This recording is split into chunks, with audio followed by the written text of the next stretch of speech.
com a Liege e com a Bianca. O curso terá a duração de 1h30 e acontecerá em 2 encontros, nesse e uma próxima semana, no mesmo dia, no mesmo horário. Quero pedir para vocês para deixarem no chat para tirarem dúvidas a respeito do curso. Já a respeito do INERT ou de qualquer outro problema que venham ter, pode vir falar comigo ou mandar no nosso grupo do WhatsApp. Eu vou estar aqui intermediando e conversando com vocês para resolver qualquer tipo de problema. A respeito da lista de espera, eu vou encaminhar aqui para vocês no chat, faltando uns 10 minutos para encerrar a aula. Então, eu peço para vocês que assinem a lista de presença para não ter nenhum problema no final do curso. Quero falar também para vocês deixarem o microfone e a câmera desligada para não ter interferência durante a aula, a não ser que as meninas liberem para abrir o microfone, algo do tipo. Mas aí, se for o caso, elas vão falar. Gostaria de agradecer a todos por estarem aqui participando do evento, que é bem enriquecedor para nós. Agradecer às meninas por terem aceito o convite e para estar ministrando esse mini curso para a gente. É um mini curso que, teoricamente, é breve, então é para fomentar nosso interesse sobre a área. Bom, acredito que seja isso. Qualquer coisa estou à disposição de vocês, podem me mandar mensagem. E agora eu deixo a palavra com a Liege e com a Bianca. Muito obrigada a todos, uma ótima tarde e um ótimo curso. Boa tarde a todos. Está todo mundo me ouvindo bem? Se tiver algum problema, avisa no chat, por favor.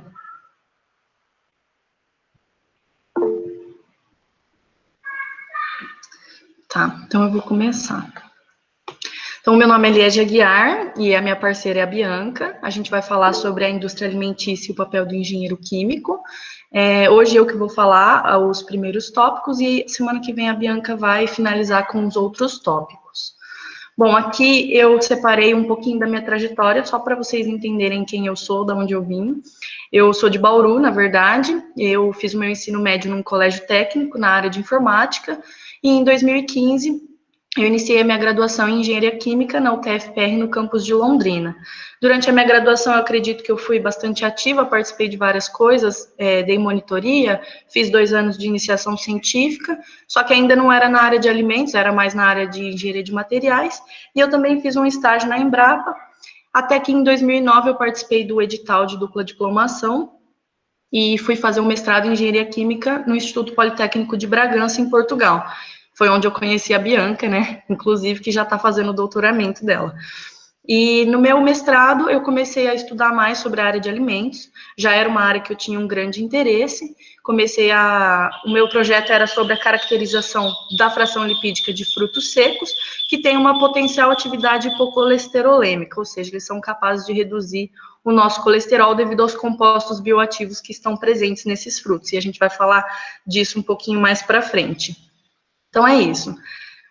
Agora eu vou começar fazendo uma abordagem geral sobre a importância do engenheiro químico dentro da indústria alimentícia. Nós, como engenheiros químicos, a gente tem a possibilidade de atuar em diversos setores da indústria devido aos diversos conhecimentos que a gente adquire durante a nossa graduação. Então, é possível que a gente trabalhe numa indústria de alimentos. E a tendência inicial é assumir cargos de gestão nas indústrias, porque a nossa formação permite resolver problemas que envolvam tanto o processo de produção como o gerenciamento de produtos e de pessoas. Nesse caso, se a gente for trabalhar em cargos de gestão, é interessante que os engenheiros possuam conhecimentos a respeito de boas práticas de produção, Black Belt ou qualquer outro curso nessa área, porque isso apresenta um diferencial quando comparado com outros candidatos, além de auxiliar na otimização de processos. Mas a gente também pode atuar, por exemplo, no setor de controle de qualidade, que possui legislações bem rigorosas para serem seguidas, já que a indústria de alimentos exige muito rigor. O engenheiro químico que trabalhar nesse setor, então, deve ser muito exigente com os parâmetros de qualidade e de higiene dos produtos, sempre trabalhando com esterilização do material, padronização de cor e limpeza de vestimenta dos funcionários, limpeza da área de processamento e descarte de rejeito de acordo com as normas ambientais. O controle de qualidade tem que se iniciar desde a aquisição, seleção e armazenamento das matérias-primas, passando por cuidados de asepsia, manutenção de equipamentos, seleção de materiais corretos para acondicionamento e armazenamento dos produtos e a escolha do transporte correto para a distribuição de determinados alimentos, para evitar a perda de propriedades físicas, físico-químicas ou de paladar, qualquer propriedade que é muito importante. A gente também pode atuar na área de pesquisa e desenvolvimento, porque é sempre interessante para a empresa apresentar novos produtos para manter o cliente interessado, no controle e otimização do processo de produção e também na gestão da viabilidade econômica.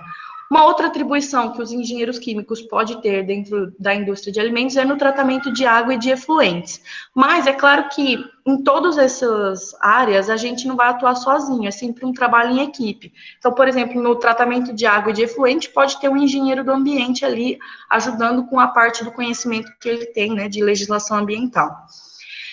Então, a gente pode atuar desde a concepção do projeto da indústria, no controle e otimização do processo de produção, assim como na gestão da viabilidade econômica. A gente tem um papel fundamental nos processos relacionados às transformações físico-químicas da matéria no produto final, e no desenvolvimento de novos produtos e no controle de qualidade destes mesmos produtos.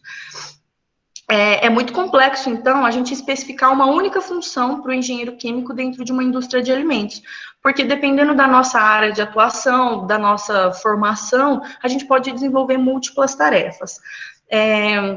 Mas, sem dúvidas, a nossa profissão dentro de uma indústria de alimentos é de grande importância. Porque, por exemplo, em qualquer indústria é indispensável o uso do processo para escolher os melhores equipamentos, e isso envolve operações unitárias. A integração energética entre as diferentes unidades para otimizar o processo e controlar as diferentes variáveis de operação. E todas essas atribuições fazem parte do nosso dia a dia. A maior parte das empresas de alimentos conta com processos como secagem, por exemplo, e algumas unidades precisam de vapor para geração de energia, que vem das caldeiras, e também a gente, na indústria de alimentos, precisa do uso da temperatura para alguns trocadores de calor. E essas coisas são coisas que a gente aprende na graduação, né, durante a graduação da engenharia química. E essa manutenção dos equipamentos pode ser supervisionada por nós. Deixa eu só ver aqui se tá todo mundo me ouvindo, né? Tá. Então, agora eu vou falar um pouquinho sobre alguns conceitos, porque eu acho interessante explicar os conceitos para depois a gente ir para o resto e ficar mais claro. Vou falar sobre os principais objetivos da indústria alimentícia. O principal objetivo é aumentar a vida de prateleira do produto, ou seja, o período durante o qual o alimento vai permanecer adequado para o consumo, desde o momento que ele sai da indústria até o momento que ele vai ser consumido de fato. Além disso, ela também tem o objetivo de aumentar a variedade da dieta, realizando a modificação da forma do alimento para o consumo ou permitir outros processamentos, além de fornecer os nutrientes necessários para a saúde com uma dieta de uma forma diversificada, né, incrementando a qualidade nutritiva dos alimentos. Mas o que é um alimento? Bom, segundo o Código Nacional de Saúde, a definição de alimento é toda substância ou mistura de substâncias no estado líquido, sólido, pastoso ou qualquer outro adequado, né, para consumo, que objetiva fornecer ao organismo humano os elementos normais ao seu processo nutricional. E existe uma diferença entre alimento e alimento processado. Alimento processado é aquele material alimentício que possui uma vida útil acima da que seria alcançada se ele tivesse num estado natural, sendo utilizado para isso os métodos físicos, químicos ou físico-químicos. Além disso, o objetivo principal do processamento de alimentos é retardar sua deterioração e prolongar sua vida útil, retendo os nutrientes que são provenientes daquele alimento por um maior período de tempo. Muitos processos, como, por exemplo, o enlatamento, transformam os alimentos perecíveis em produtos que já são estáveis, nutritivos e seguros por anos. Então, o processamento dos alimentos, nas suas diferentes formas, traz imensuráveis benefícios em termos de disponibilidade, vida útil e segurança.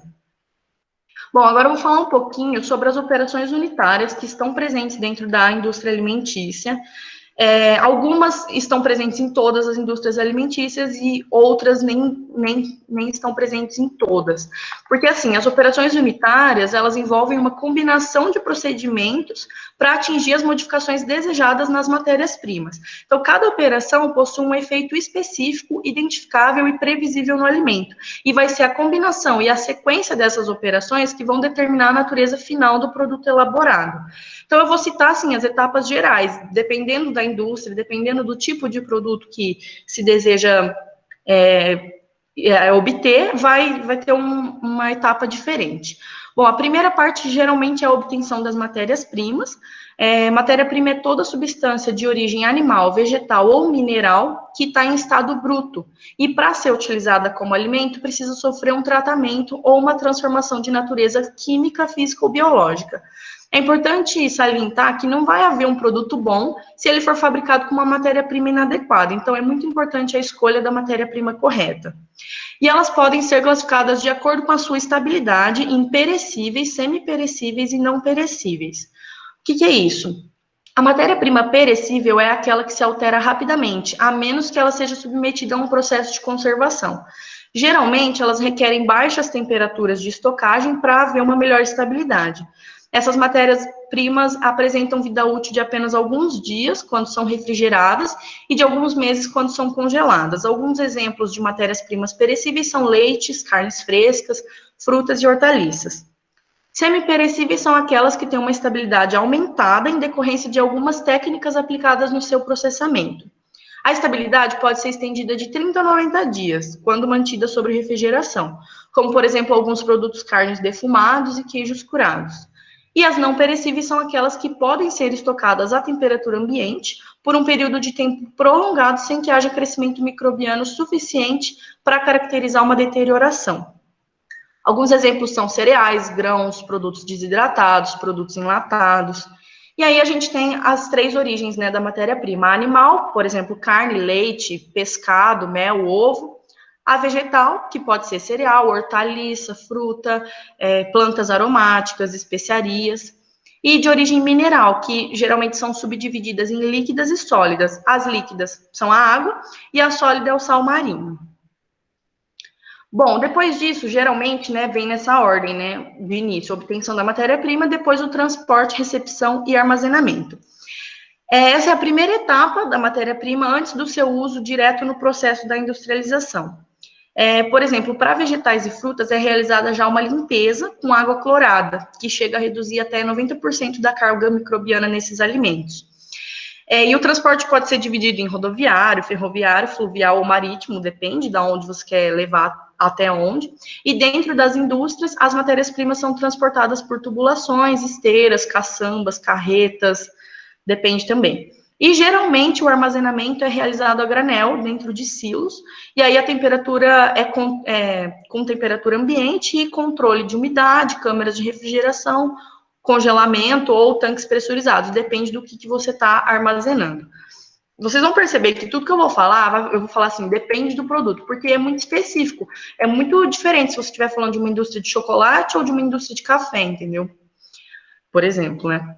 Aí depois vem a etapa da preparação, porque toda matéria-prima tem que passar por um processo de limpeza antes do seu processamento. O propósito é remover os contaminantes que podem vir junto, por exemplo, no meio de hortaliças podem vir insetos, areia, e isso é essencial para a proteção do processo e dos equipamentos, assim como para a gente ter um produto final seguro para o consumo. E a preparação é dividida em 4 etapas. A limpeza, que pode ser realizada a seco, com jato de ar, ou utilização de spray de água. A seleção, que é um processo de verificação e separação das matérias-primas que estão impróprias, que devem ser descartadas ou reprocessadas, ou alguma outra finalidade. Aí vem a etapa da classificação. Ela é diferente da seleção, porque a classificação é uma operação de separação em lotes, mas todos esses lotes estão perfeitamente sadios para o processamento ou para o consumo. Então, a gente vai separar por tamanho, por coloração, ponto de maturação, depende. E o descascamento, que às vezes é necessário, né? É utilizado mais para matérias-primas in natura, de legumes ou frutas, e pode ser feito de forma manual, com vapor ou água quente, ou por meios mecânicos, dependendo do tipo da matéria-prima e do destino final de processamento. Aí agora eu vou começar a falar de operações unitárias que são um pouco mais específicas, né? Não é em toda a indústria necessariamente que vai ter, né? A operação da redução de tamanho. Bom, em muitos processos pode haver necessidade de reduzir o tamanho do alimento sólido, utilizando para isso forças mecânicas. Essa redução pode dar origem a um produto como, por exemplo, farinha a partir de grão de milho ou de trigo, ou a gente pode estar preparando o alimento para uma próxima operação, como no caso de suco de frutas e de legumes. Bom, com a moagem, a superfície do sólido vai ser aumentada, a gente vai ter um aumento na relação de área superficial versus o volume. E isso vai facilitar outros processos, como a secagem, a extração, a homogeneização, a inativação. Eu vou voltar nisso mais para frente. A operação unitária, então, da trituração e da moagem para os alimentos sólidos deve levar em consideração as características do produto a ser processado e dos equipamentos empregados. Mas, em geral, o equipamento mais utilizado são os trituradores de rolo e os moinhos de martelo. E aí, as forças mecânicas que estão presentes, né, nesse equipamento são as de compressão, impacto e cisalhamento. Já para alimentos semilíquidos, é realizada emulsificação ou homogeneização, como, por exemplo, a maionese, o leite, óleos essenciais, sorvete, manteiga, margarina. Bom, e aí a gente tem também a operação de mistura. Ela é uma operação muito importante, principalmente para a indústria de bebidas, porque na mistura a gente vai efetuar a combinação uniforme de vários componentes de uma formulação de um determinado produto, envolvendo propriedades físicas e químicas desses componentes. O controle do tempo e da temperatura é essencial nesse processo, e a gente fala que a operação da mistura pode ter até 4 objetivos principais. O primeiro, que é promover a transferência de massa entre o sólido e o líquido, ou as reações químicas entre os ingredientes da formulação. O segundo, que é manter os componentes dispersos de forma uniforme para evitar a decantação, cristalização ou aglomeração desses componentes. O terceiro, que é uma dissolução adequada de partículas sólidas no componente líquido, como, por exemplo, quando você precisa adicionar açúcar, sal ou algum amido no seu componente líquido, a mistura é muito importante para haver uma dissolução adequada. E o último objetivo é estabelecer uma distribuição das partículas de forma uniforme para aquele produto ser transferido para uma próxima operação unitária. É muito importante. E da mesma forma que a gente tem a operação da mistura, a gente também tem a operação de separação, que ela é dividida em 3 principais. A centrifugação, que pode ser a separação de líquidos não imissíveis, quando o líquido mais denso vai ficar nas paredes e o mais leve vai ficar na parte mais anelar da centrífuga, na parte mais interna. E para a separação de sólidos de líquidos. A filtração, que é para a separação de um produto insolúvel presente numa suspensão líquida, passando essa suspensão através de uma membrana de poros que vai reter as partículas sólidas. E aí vai formar o bolo, que fica ali no filtro, e o material líquido que passa através da membrana e não contém os sólidos é chamado de filtrado. E a filtração por osmose, que pode ser osmose inversa, ou que é a hyperfiltration ou a ultrafiltration. São operações unitárias em que a água e alguns solutos em uma solução são seletivamente removidos através de uma membrana semipermeável. Ela é muito utilizada para concentração e purificação de sucos de fruta, para extração de óleos essenciais de legumes, para clarificar vinho e cerveja, tem diversos exemplos.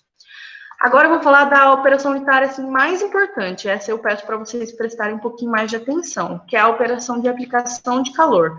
Ela também é conhecida como tratamento térmico.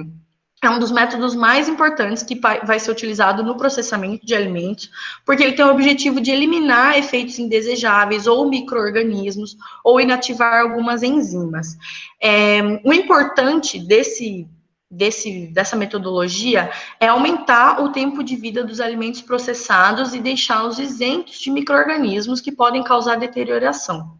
A aplicação de calor pode ser por condução ou por convecção, vai depender se o alimento é sólido ou líquido.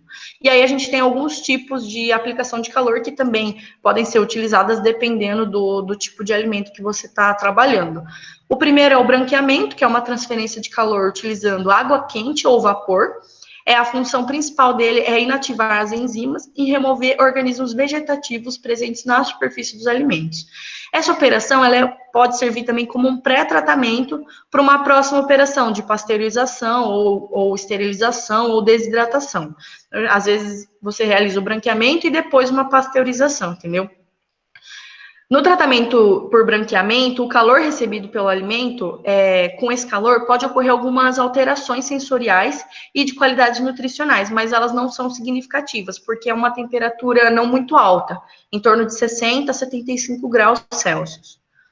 A pasteurização, ela já é um tratamento térmico no qual o alimento é aquecido a temperaturas inferiores a 100 graus, mas já é um pouco mais do que no branqueamento, Para alimentos de baixa acidez, como, por exemplo, o leite, ela vai minimizar possíveis riscos à saúde devido à contaminação por micro-organismos patogênicos. Já em alimentos ácidos, como conservas ou suco de fruta, vai prolongar a vida de prateleira pela destruição de micro-organismos deteriorantes ou inativação das enzimas. A esterilização já é aplicada após o alimento estar em embalagens hermeticamente fechadas. O principal objetivo da esterilização é a eliminação de micro-organismos patogênicos, principalmente aquele micro-organismo conhecido como Clostridium botulinum, que é o responsável por causar a doença botulismo. Os alimentos que estão esterilizados, eles são preservados por longos meses à temperatura ambiente, sem sofrer deterioração.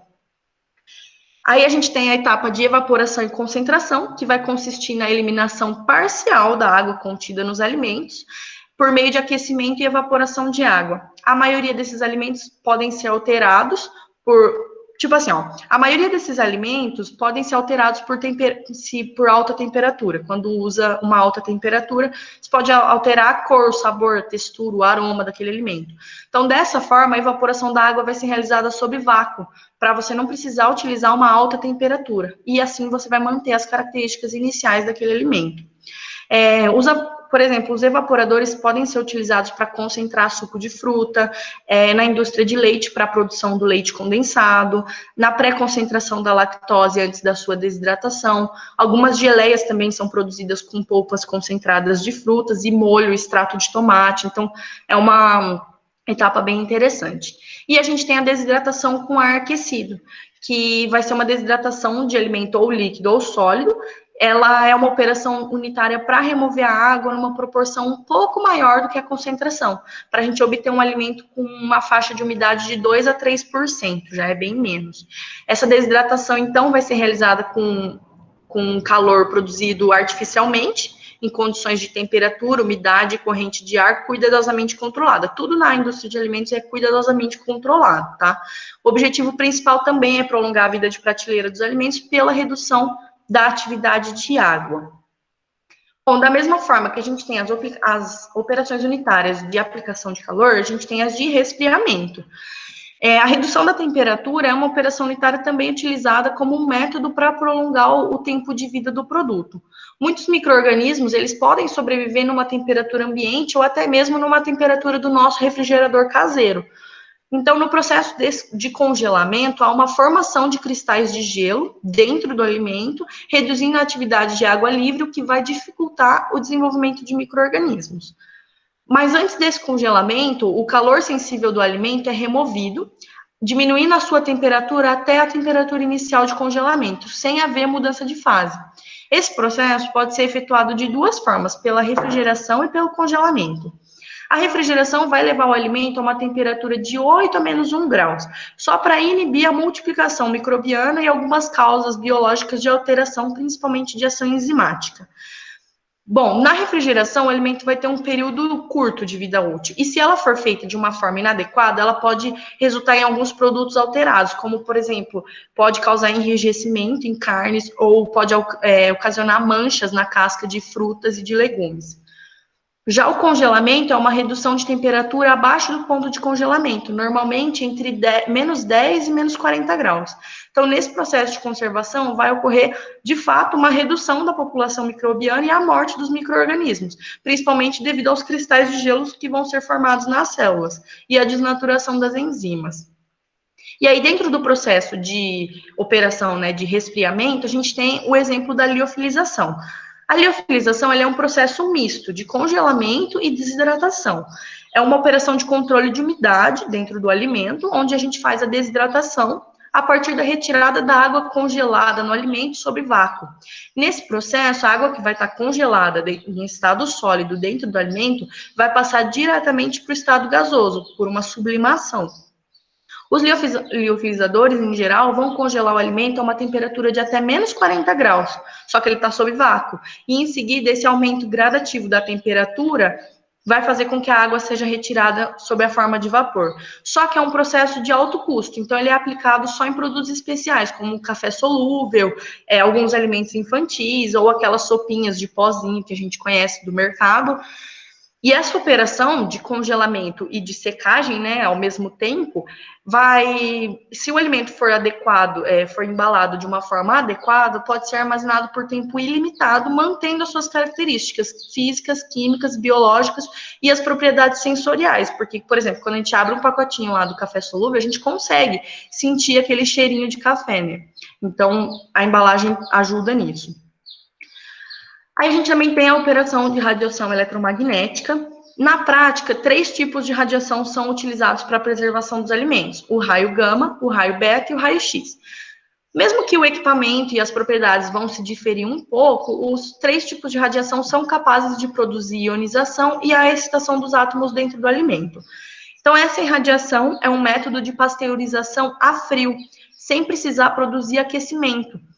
Vai ser utilizado para controlar doenças de origem alimentar causadas por micro-organismos patogênicos, principalmente aqueles alimentos que são consumidos crus ou parcialmente processados. Além dele ter essa característica única de poder ser aplicado em alimentos congelados e preservar o mesmo alimento por um maior período de estocagem. Então, é muito interessante, porque às vezes a gente tem algum alimento que não pode ser submetido ao calor, e aí essa é uma forma alternativa de realizar um maior tempo de vida útil, né, no alimento.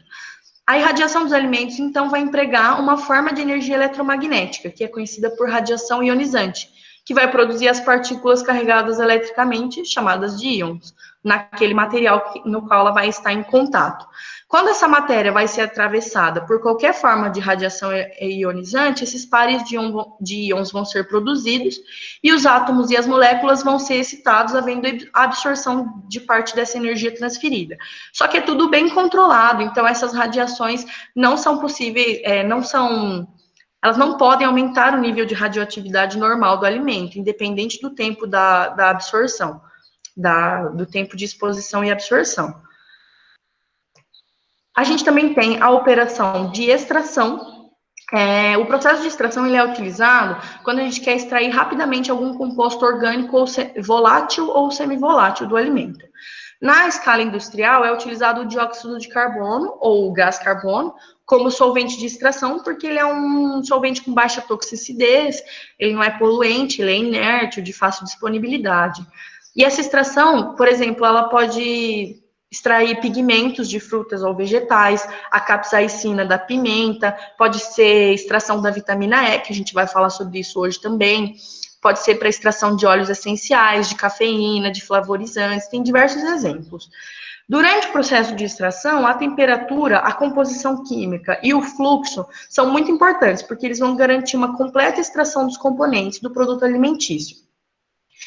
E o tempo deve ser controlado também o suficiente para que o solvente extraia o soluto do alimento sem ocorrer alterações na composição daquele alimento. E aí, alguns fatores são bem importantes da gente observar no processo de extração. O primeiro fator é a temperatura de extração, porque uma temperatura alta aumenta o grau de extração do solvente, só que essa temperatura é limitada para menos que 100 graus, para evitar a extração de componentes indesejáveis ou danificação dos componentes químicos e físicos daquele material extraído. A área da superfície dos sólidos do alimento é aquilo que eu falei, né? O valor da transferência de massa, ele é diretamente proporcional à área de superfície da exposição. Então, se a gente reduzir o tamanho das partículas, é o que eu estava falando lá atrás, a gente vai aumentar a área de superfície de troca térmica e a gente vai aumentar o rendimento da nossa extração. Então, às vezes é interessante, antes de realizar a extração, realizar a operação de redução de tamanho, para a gente ter uma otimização do processo. E o terceiro fator que é importante de ser observado é a viscosidade do solvente. Quanto mais baixa a sua viscosidade, mais eficiente ele vai ser, porque ele vai conseguir penetrar de uma forma mais fácil dentro das camadas de partículas dos sólidos do alimento. Depois a gente também tem uma etapa de transporte de produto. Bom, é uma das operações unitárias mais comuns dentro da indústria de alimento, porque a gente tem que transportar os produtos através de tubulações de um local de processo para outro, e geralmente é utilizado bomba para isso. A necessidade de transportar, por exemplo, de um nível para o outro mais elevado, ou então até alimentar um equipamento ou um tanque de mistura, é normalmente realizado por bomba. Essas bombas, então, são máquinas geratrizes, cuja finalidade é realizar o transporte ou o deslocamento de um produto, seja ele líquido, pastoso ou sólido, por escoamento, sendo classificadas em função da sua característica física ou dos princípios de trabalho. Por exemplo, a gente tem as bombas de deslocamento positivo e as bombas centrífuga. Então, é muito utilizado dentro da indústria porque a gente precisa, às vezes, transportar uma coisa de um lugar para o outro. A gente também tem a operação da destilação, que é uma operação unitária com o objetivo de separar ou fracionar, utilizando calor de vaporização de duas ou mais misturas. Ela é bastante utilizada na indústria de álcool ou açúcar, e o equipamento onde ocorre a destilação é uma torre ou uma coluna, né, cujo interior tem pratos ou bandejas empacotados ou recheio. Durante a graduação, né, de engenharia química, a gente aprende a fazer os cálculos de uma coluna de destilação, então é bem presente dentro de uma indústria de alimentos. E aí, aproveitando já falando da indústria de álcool e açúcar, a gente tem o processo de cristalização, que às vezes o produto de interesse ele tem que estar na forma de partícula sólida, por exemplo, o açúcar. Só que às vezes o processo de fabricação nos leva a um produto final na forma de uma solução. E aí o sólido pode ser obtido de uma forma mais conveniente pela concentração de uma solução até a sua saturação e a consequente formação de cristais. Então, a cristalização, ela se enquadra como uma operação de separação, que a gente vai partir de uma mistura líquida e a gente vai obter cristais de um desses componentes da mistura. E ela vai ser uma operação com quase 100% de pureza. Então, a fabricação, por exemplo, da sacarose de cana-de-açúcar é um exemplo de um processo de cristalização e também é utilizada para a obtenção de glicose, lactose, sal marinho e também para a obtenção do açúcar, né? Onde a gente faz isso que eu falei. Inicialmente, a gente concentra o soluto até que a sua solubilidade a uma determinada temperatura atinja a saturação, e aí a gente vai realizando um resfriamento sucessivo para aquele soluto abandonar a solução na forma de cristais quase puros. Tô acabando já essa parte, tá? Que é um pouquinho mais densa. Aí a gente também tem a operação de extrusão, que trata-se de um processo termomecânico e contínuo, que combina operações unitárias de mistura, amassar e modelar, com aquecimento ou não, para ampliar a possibilidade de elaboração dos alimentos básicos em alimentos de distinta forma, textura, cor ou aroma. O seu princípio básico, então, é a conversão de um material sólido em massa fluida, pela combinação de umidade, calor, compressão e tensão de cisalhamento. E aí depois a gente força a passagem daquele alimento através de uma matriz para formar um produto com característica física ou geométrica pré-determinada, obtendo então a gelatinização do amido ou a desnaturação da proteína presente no alimento. Então, como eu falei, pode ter a presença de aquecimento ou não. Por exemplo, na extrusão a frio, a rosca de pressão vai operar com uma baixa velocidade e ela vai ser utilizada para misturar e formar alimentos como salsicha e ração animal. Já na extrusão com aquecimento, ela é realizada a temperaturas acima de 100 graus e é um tempo muito curto de processo e uma alta pressão que vai expandir o produto. Então, ela é utilizada principalmente para a produção de snacks e cereais matinais e ela vai ajudar na crocância desse alimento. E aí a gente vem na maioria das vezes, né, a última operação unitária da indústria de alimentos, que é a embalagem e armazenagem, que a função principal de uma embalagem é conter e proteger o alimento contra uma série de perigos que pode comprometer a sua qualidade durante a distribuição e o armazenamento. Claro que a embalagem também vai desempenhar um papel importante nas vendas, né, para chamar a atenção do consumidor, e ela também deve conter algumas informações úteis ao consumidor. A Bianca vai falar sobre isso na próxima aula, as informações que devem conter na rotulagem, mas a função da proteção é considerada a mais importante, tendo relação direta com a segurança do consumidor.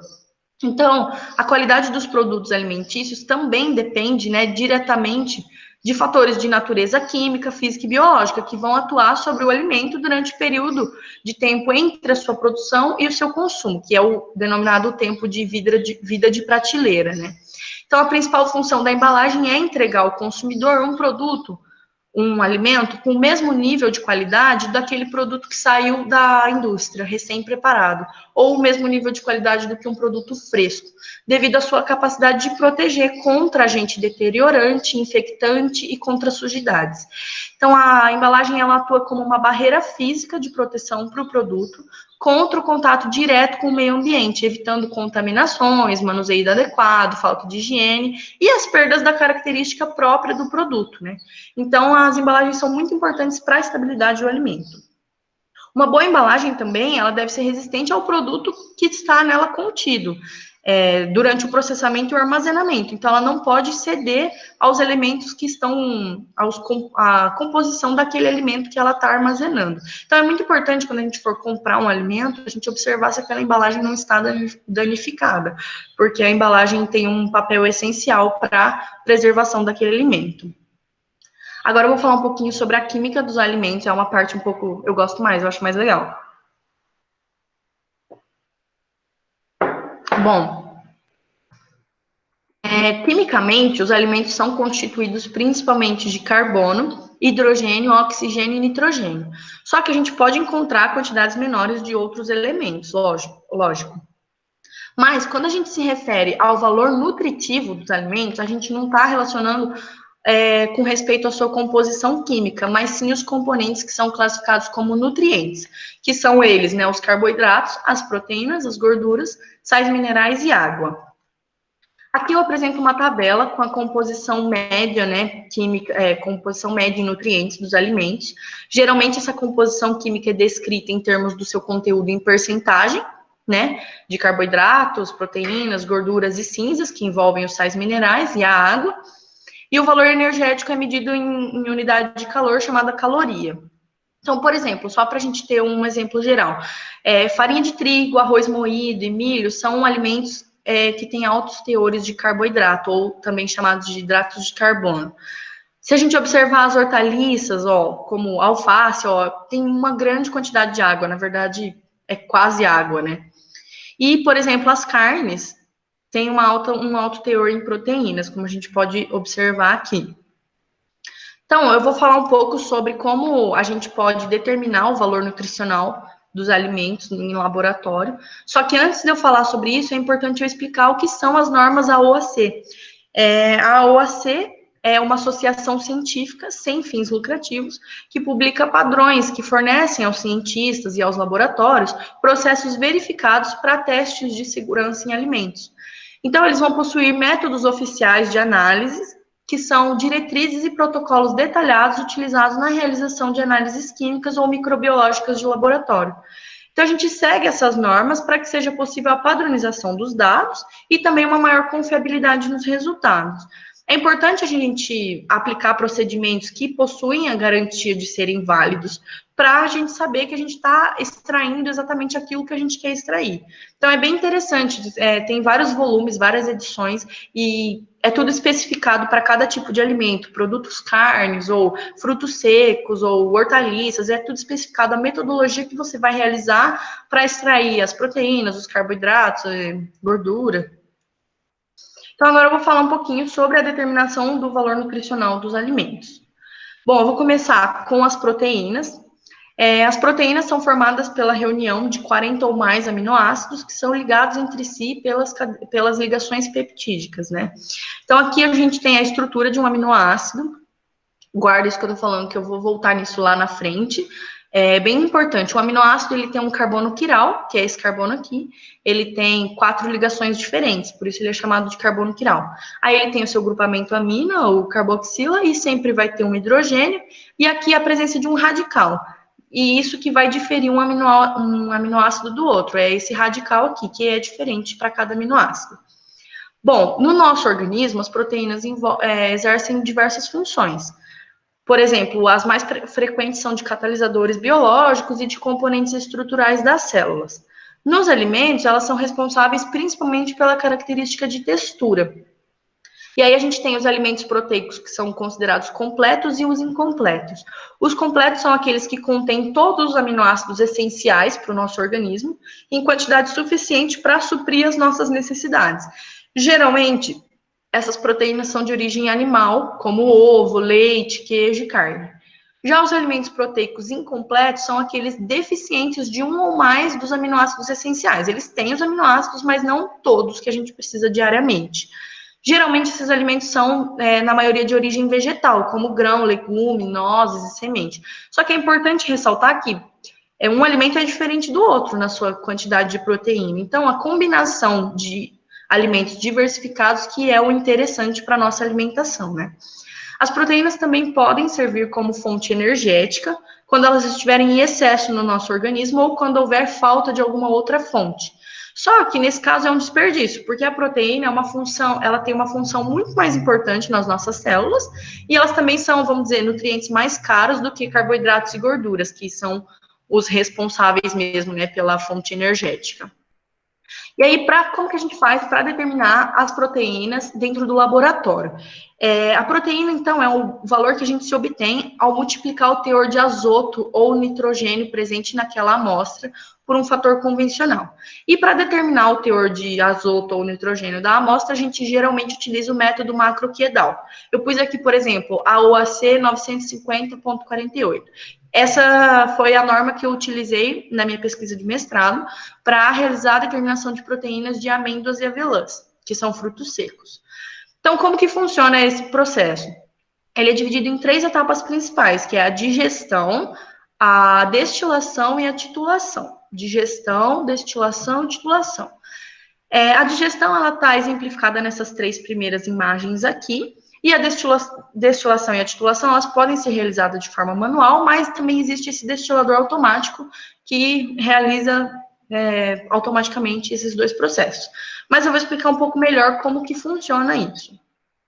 A digestão, a gente vai pegar a nossa matéria orgânica, que vai ser digerida em meio ácido, geralmente com ácido sulfúrico, na presença de um catalisador. Por exemplo, eu usei catalisador de selênio. E aí, o que vai acontecer? A amônia presente nessa amostra vai se transformar em um sal de amônio. E aí, essa amônia vai ocorrer a liberação do amoníaco em meio alcalino. Geralmente, a gente utiliza hidróxido de sódio. E aí, a gente consegue separar essa amônia, né, da nossa amostra. E aí, essa amônia ela é arrastada por destilação, por isso o nome desse processo, para uma solução contendo ácido bórico e indicadores, por exemplo, vermelho de metilo e verde de bromocresol. E aí, quando a gente faz essa reação química, os íons azoto são formados na mesma quantidade que os íons boro. E aí, é possível a gente determinar a quantidade de íons de azoto na amostra quando a gente realiza uma titulação dos íons boro com uma solução padrão de ácido clorídrico. E depois, esse valor, né, o teor em azoto da amostra vai ser multiplicado por um fator de conversão. Esse fator de conversão ele é especificado para cada tipo de alimento. Ah, mas por que o fator de conversão é específico para cada tipo de alimento?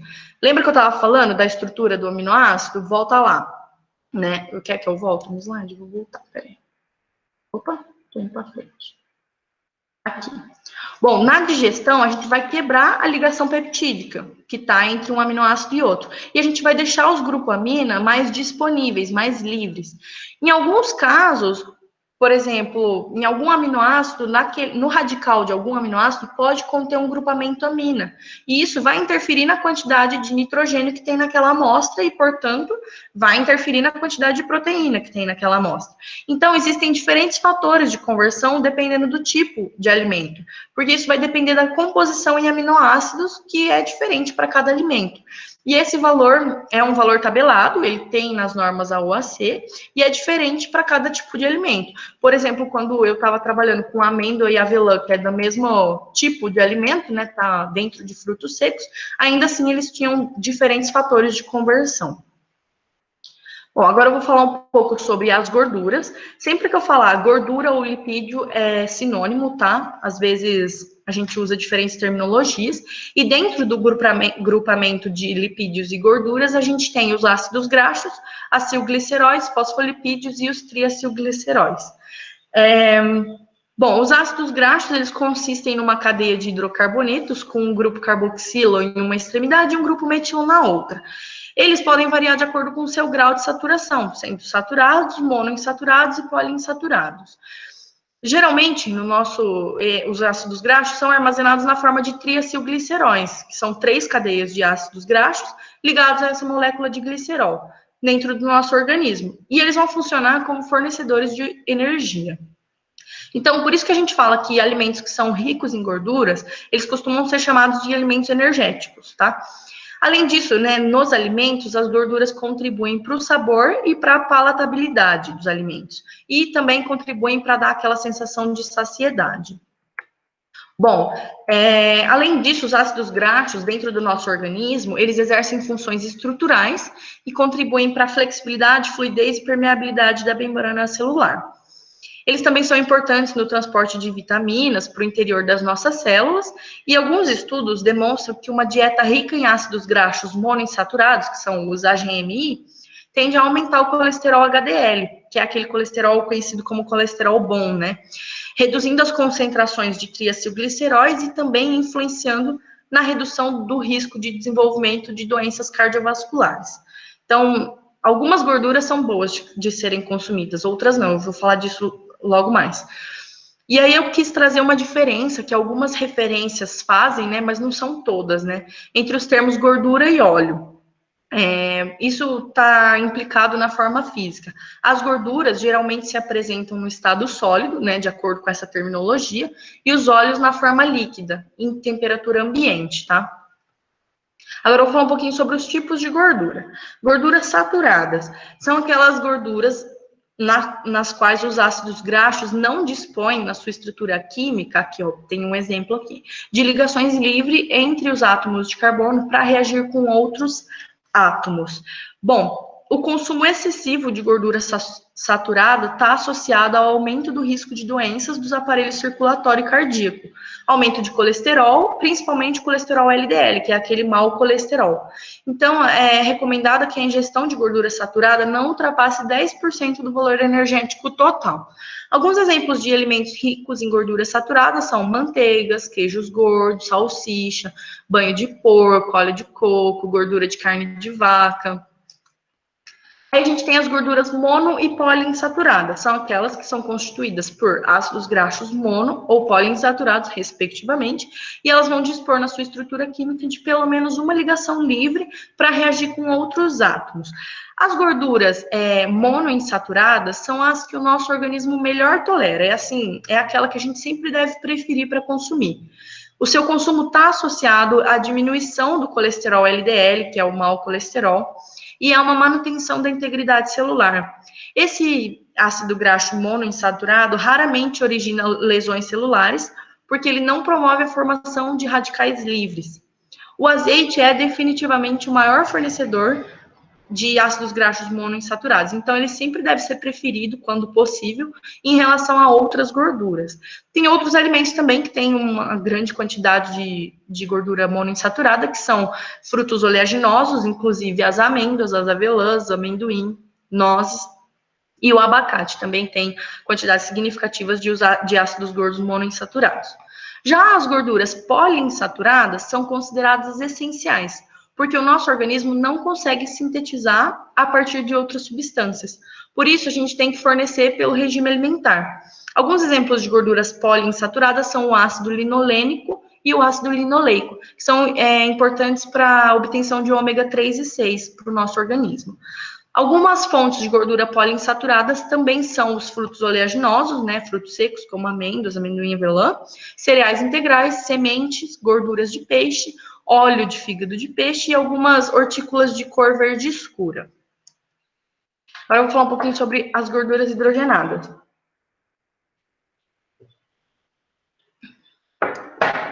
Bom, a gente fala que uma gordura sofreu hidrogenação quando, por algum processo natural ou artificial, os átomos de carbono do seu ácido graxo reagem com o hidrogênio e perdem as suas ligações livres, passando de mono ou poliinsaturados para saturados. Então, aí eles vão ser chamados de ácidos graxos hidrogenados. Os óleos vegetais são frequentemente submetidos a esse processo de hidrogenação pela indústria alimentar, o que faz com que eles passem do estado líquido para o estado sólido. E com esse processo, a gente pretende obter, né, a indústria de alimentos pretende obter uma gordura consistente e mais macia, que é mais fácil de ser utilizada na produção alimentar. Essa gordura também ajuda a aumentar o tempo de vida dos alimentos e acaba atribuindo um sabor que é bem apreciado pelos consumidores. Então, mesmo ela sendo bem prejudicial para a nossa saúde, a indústria de alimentos ainda utiliza em alguns processos. No entanto, é um processo que a hidrogenação é um processo que induz a formação dos ácidos graxos trans, como, por exemplo, na obtenção de margarina e algumas outras gorduras para barrar, né?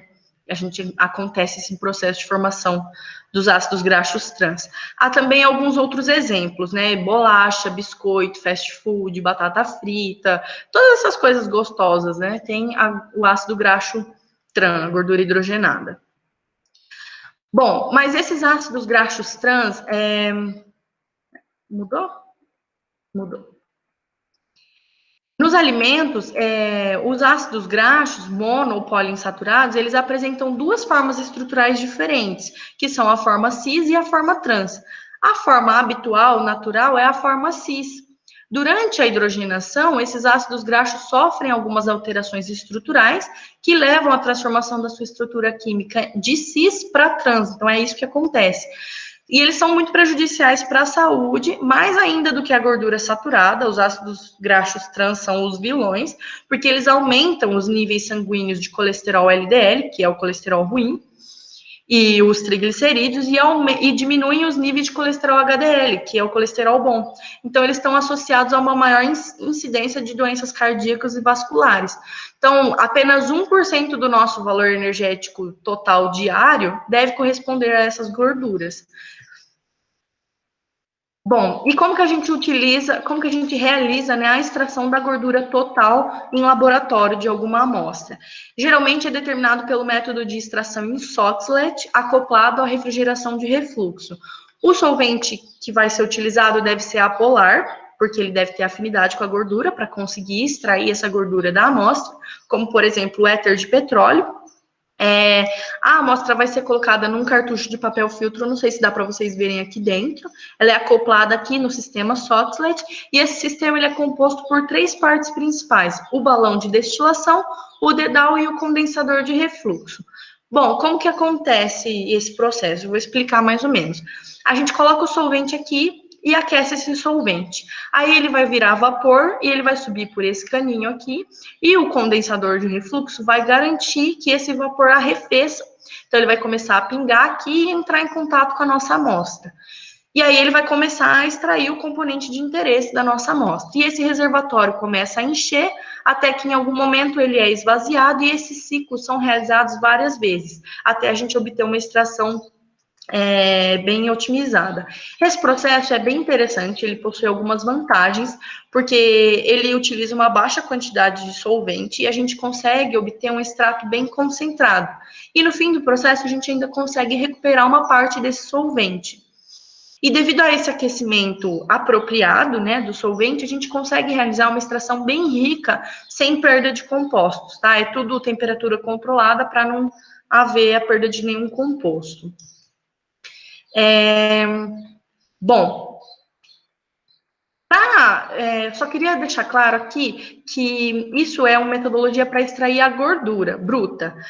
Se a gente quiser extrair os ácidos graxos, esse extrato que a gente obteve, né, a partir do Soxhlet, a gente vai submeter ele a um outro processo chamado de derivatização, e aí a gente analisa geralmente por cromatografia gasosa para identificar os ácidos graxos, tá? Esse procedimento que eu expliquei é mais para gordura bruta. Eu não vou entrar em muito detalhe para os ácidos graxos, porque vai virar uma coisa muito específica e vai ficar muito chato. Bom, agora eu vou falar um pouquinho sobre os sais minerais. Bom, os sais minerais são necessários para o processo vital do organismo, eles têm que estar presentes no nosso organismo, e alguns deles participam da formação do nosso esqueleto, outros fazem parte da estrutura de compostos importantes para o organismo. Eles têm diversas funções dentro do nosso organismo. E alguns são necessários em uma quantidade relativamente grande e outros são necessários em quantidades um pouco menores, quantidades muito pequenas, tá? Os minerais, então, eles não podem ser sintetizados pelo nosso organismo, então, por isso, a gente deve obter através da alimentação, e aqui eu coloquei um esqueminha para vocês verem que eles desempenham diversas funções no nosso organismo. Eles não fornecem calorias, tá? Mas eles são importantes para o nosso metabolismo. Por exemplo, os minerais, eles são muito importantes para quem realiza prática esportiva, porque durante o exercício físico a gente perde água pelo suor, e esse suor sempre tem alguns minerais, como sódio, cloreto, potássio, magnésio, cálcio. Então é importante a gente repor esses minerais através da alimentação, tá? Geralmente, para a determinação das cinzas das amostras, que a gente vê lá na rotulagem, a gente utiliza uma mufla, que é um forno que chega a 550 graus Celsius, e a gente compara o peso da amostra antes e após a incineração. Geralmente, essa incineração é num período de 12 horas. Isso é para a gente obter as cinzas da amostra. Se a gente quiser obter os sais minerais, a gente submete essas cinzas a diversas metodologias que eu tenho aqui, que eu não vou ficar especificando cada uma, para obter os sais minerais. Porque é uma metodologia específica para determinado sal mineral que você quer identificar, tá? Bom, agora eu vou falar da água. A água ela é um componente absolutamente essencial para o nosso organismo. Ela desempenha diversas funções, como, por exemplo, ela é o solvente universal, indispensável para os processos metabólicos, participando como reagente em reações metabólicas do nosso organismo. Elas também servem para a manutenção da temperatura corporal e para a manutenção da pressão osmótica dos fluidos e do volume das células. Bom, nos alimentos, a água influencia na textura, na aparência, no sabor, na deterioração química e microbiológica. Quanto maior, então, o teor de água de um alimento, maior vai ser a sua sensibilidade à deterioração. Por isso que a maioria dos métodos de preservação de alimentos vai se basear na remoção de água. Tá? Então, a deterioração de um alimento é normalmente resultante do crescimento de micro-organismos, de atividade enzimática e de reações químicas, que, na sua maioria, dependem da presença de água. Tá? Aí existem alguns termos que eu acho interessante de falar para vocês. A perecibilidade, que é um termo utilizado para designar a facilidade com que um alimento vai se deteriorar. Então, a estabilidade do alimento está associada à atividade da água. E tem o termo de atividade de água também, né? Porque a água pode estar presente no nosso alimento, só que ela pode não estar disponível para o crescimento microbiano e para reações, já que ela vai estar ligada a constituintes sólidos ou apresentando uma mobilidade reduzida e não se comportando como água pura. Então, o termo atividade de água vai designar o quanto de água está disponível no alimento. Ela vai indicar a intensidade com que a água está associada aos constituintes não aquosos. E aí, para a gente determinar a umidade de um alimento no laboratório, a gente geralmente utiliza o processo de liofilização, que eu já falei hoje. Então, a gente compara o peso da amostra antes e após a liofilização e a gente pode observar o quanto de água tinha dentro daquela amostra. Bom, agora eu vou falar um pouquinho sobre os carboidratos. Os carboidratos desempenham um papel importantíssimo como fonte de energia, eles são o principal combustível energético para o nosso organismo, são utilizados para acionar a contração muscular e outras formas de trabalho biológico, e no nosso organismo eles são armazenados sob a forma de glicogênio e nos vegetais como a forma de amido, né? Então, eles são armazenadores de energia, eles funcionam como unidades estruturais das células e combustível para o nosso sistema nervoso central. É a mais importante, então, fonte energética, porque é uma fonte muito disponível. Qualquer alimento tem uma grande quantidade de carboidrato, né? A maioria dos alimentos. Então, eles podem ser classificados como monossacarídeos, oligosacarídeos e polissacarídeos. Os monossacarídeos são as unidades mais simples, e eles podem ser divididos de acordo com a função orgânica, né? Cetose ou aldose, ou quanto ao número de átomos de carbono da cadeia. Os oligosacarídeos são os monossacarídeos unidos através da ligação glicosídica. Então, igual na proteína, a gente tem a união de aminoácidos através da ligação peptídica, nos carboidratos a gente tem a união dos monossacarídeos através da ligação glicosídica. Nos oligosacarídeos vai variar de 2 até 10 unidades de monossacarídeos. Nos polissacarídeos, são os monossacarídeos unidos, só que são milhares de monossacarídeos, é uma quantidade muito maior. Tá? E a gente tem alguns carboidratos que são muito importantes, que são a frutose, a glicose, galactose, sacarose, maltose, amido, tem vários.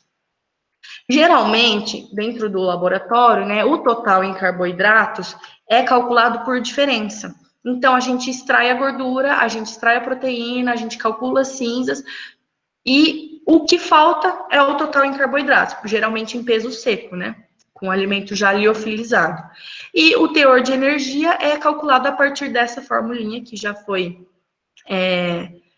Eu nunca lembro a palavra disso, que já foi deduzida por alguém e determinou. Por isso que a gente fala que alimentos que têm altos teores em gordura são muito energéticos, porque a gordura contribui com 9 vezes para o valor de energia do alimento, né? Bom, agora eu vou entrar aqui no meu último tópico de hoje, eu vou falar sobre os compostos bioativos. Eu vou começar a falar disso hoje e a Bianca vai continuar e finalizar esse tópico na semana que vem. Bom, os compostos bioativos são substâncias que estão presentes em pequenas quantidades nos alimentos e não têm funções essenciais como nutrientes, ou seja, a sua falta não vai acarretar uma deficiência ou uma doença para o nosso organismo. São substâncias orgânicas que vão pertencer essencialmente a alimentos do reino vegetal, mas isso não quer dizer que não se encontrem em alimentos de origem animal, mas a maior facilidade é de se encontrar em alimentos de origem vegetal. Eles podem desempenhar diferentes papéis dentro do nosso organismo, como, por exemplo, atividade antioxidante, estimulação do nosso sistema imune, equilíbrio do nível hormonal e atividade antibacteriana. Alguns exemplos de compostos bioativos são os tocoferóis, que eu vou falar hoje, os fitoesteróis, e a Bianca vai falar semana que vem dos compostos fenólicos, mas existem alguns outros, como os carotenoides e o ácido ascórbico. Tá, então qual que é a importância do consumo e quais são os benefícios para a nossa saúde? Os compostos bioativos têm a capacidade de exercer influência na redução do risco de desenvolver doenças crônicas, inflamações, doenças cardiovasculares e até de catarata. Então, eles desempenham diferentes atividades antioxidantes e de proteção de alguns órgãos, podem ser agentes na redução do risco de câncer, diferentes funções. Só que a eficiência desses compostos vai depender da sua composição e concentração nos alimentos, né? Por exemplo, assim, ele não é encontrado em grande quantidade, então a gente tem que ter um consumo frequente daqueles alimentos para ir aumentando esse nível de compostos bioativos no nosso organismo. A quantidade dessas substâncias também pode ser influenciada por condições ambientais, o tipo de cultivo, o grau de maturação, variedade da planta. Na minha pesquisa de mestrado, eu avaliava exatamente isso. Eram frutos obtidos a partir de diferentes adubos, vamos dizer, né, bioestimulantes, e aí a gente observava se esses bioestimulantes poderiam interferir de alguma forma na quantidade de compostos bioativos destes frutos. Tá, então o primeiro composto bioativo que eu vou falar hoje é a vitamina E. A vitamina E, ela é composta por 4 isômeros de tocoferol e 4 isômeros de tocotrienol. Então ela tem essa estrutura básica que está representada aqui. Ela tem a função antioxidante e anti-inflamatória, e o alfa-tocoferol é descrito como a forma mais ativa de vitamina E. Por isso que a gente nunca fala vitamina E, né? A maioria das vezes que vocês vão ver falar tocoferol, porque o alfa-tocoferol é sempre é o isômero que participa em maior quantidade, né, da vitamina E. Além disso, ela tem algumas propriedades anti-câncer e de redução de colesterol. Bom, e aí depois a gente tem... eu só esqueci de falar uma coisa. Para a determinação da vitamina E, existem diversos procedimentos que pode ser realizado no laboratório, mas geralmente a gente obtém um extrato e depois a gente analisa esse extrato num HPLC, né, que é uma cromatografia líquida de alta eficiência, acoplada a um detector de fluorescência, porque são compostos que têm a capacidade de fluorescência. Aí a gente tem os fitoesteróis, que são um tipo de gordura estruturalmente semelhante ao colesterol, só que, ao contrário do colesterol, eles têm uma origem vegetal, essencialmente vegetal. Por isso que a gente fala fitoesteróis, porque são esteróis vegetais. Bom, eles são muito importantes porque eles são capazes de bloquear os locais de absorção do colesterol no intestino humano. Então, eles são capazes de diminuir o nível de colesterol, LDL, do nosso organismo. Também desempenham funções antioxidantes, anti-inflamatórias e antitumoral. E alguns estudos demonstram que a ingestão diária de 1,5 a 3 gramas de fitoesterol é suficiente para reduzir o colesterol LDL de 7 a 12%. Bom, as melhores fontes alimentares de fitoesteróis, então, são óleos vegetais pouco refinados, sementes, frutos oleaginosos, hortícolas, os frutos secos, né? Só que os fitoesteróis são facilmente removidos durante o processamento alimentar. Então, se você quiser consumir uma maior quantidade de fitoesterol, procure consumir alimentos de origem vegetal pouco processados industrialmente, consumir frutos secos, vamos dizer, uma quantidade diária, não precisa ser um pacote, só um pouquinho, diariamente vai já te ajudar a reduzir os níveis de colesterol. É importante lembrar que isso não é um tratamento para o colesterol, né? Mas é uma alternativa para ajudar você a reduzir a quantidade de colesterol. E assim como a extração de todos os compostos, né, seguem normas, a gente também tem uma norma para a extração de esteróis vegetais dos alimentos, e é toda uma metodologia bem complexa, que a gente nem conseguiu realizar completamente no meu mestrado, a gente estava otimizando ainda essa metodologia, mas basicamente a gente obtém um extrato e depois a gente analisa esse extrato numa cromatografia gasosa acoplada a uma espectrometria de massas, espectrômetro de massas, tá?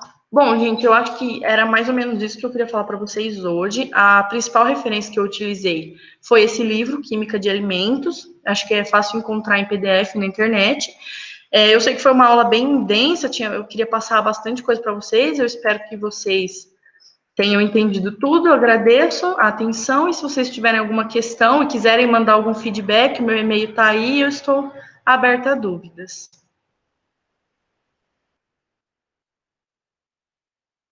Bom, gente, se caso vocês tiverem alguma dúvida também, acho que pode mandar aqui no chat para a Liege respondendo.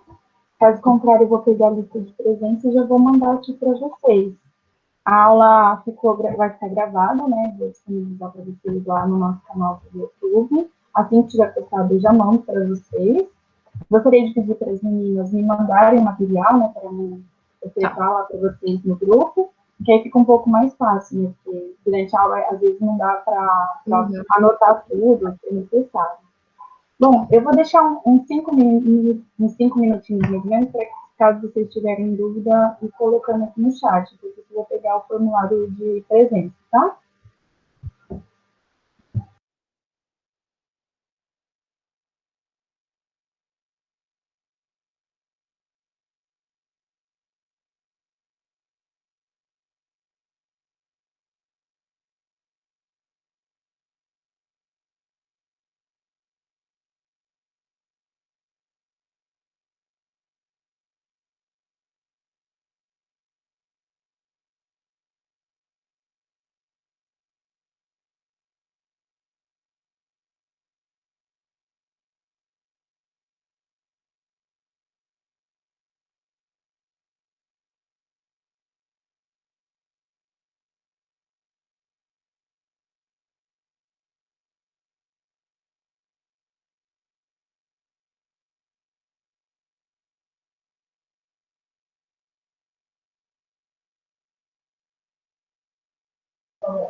Bom, eu vou inserir já aqui no chat a lista de presença, porque ninguém teve dúvida, né?